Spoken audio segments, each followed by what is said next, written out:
Let's make this swinging ghoul together. I'm Carrie with Scary Halloween, making props and decor on a budget. I'm going to be using this creepy mask, a styrofoam head, a cheap wig, a pool noodle, skelly hands, and I have a few different kinds of material to choose from, but went with the cheesecloth only. I'm also using a little bit of 1/2-inch PVC and connectors, some rope, and a scrap board. This is about 22 inches in length.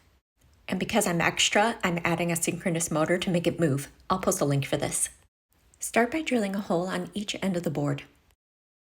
Now I'm assembling the spine with PVC and 45-degree connectors. This will make the ghoul look hunched.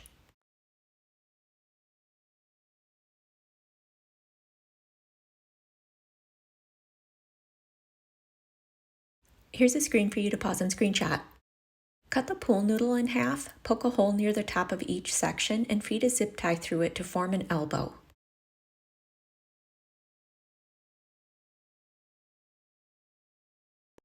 Now cut one of the sections in half again, poke holes, and feed another zip tie through to form a shoulder joint.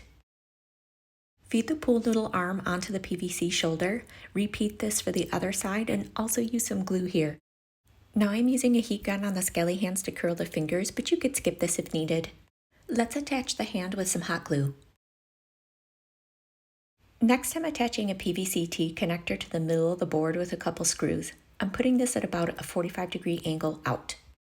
I then threw a rope over a branch and will feed the ends through the holes that we drilled on the board.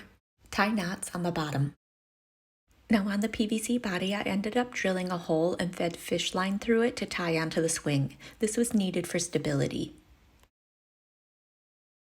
Next, I zip tied on the hands. Now we're going to make the clothing simple by throwing the cheesecloth over the top and glue at the hands and sides. I tuck the material under in the back. I also cut a hole for the neck and cut the material on bottom to make it more jagged. Now let's add the styrofoam head, mask, and wig. Now you can totally stop here, but if you want to make it move when the wind isn't blowing, we can add a motor. I connected a mending plate onto the motor with a 1/2-inch bolt. Now I'm putting a couple screws into the tree behind the ghoul to attach the motor. Put a 2-inch bolt through the end of the mending plate and tie on some fish line. Place an eye hook on the back of the swing and attach the other end of the fish line and watch it go.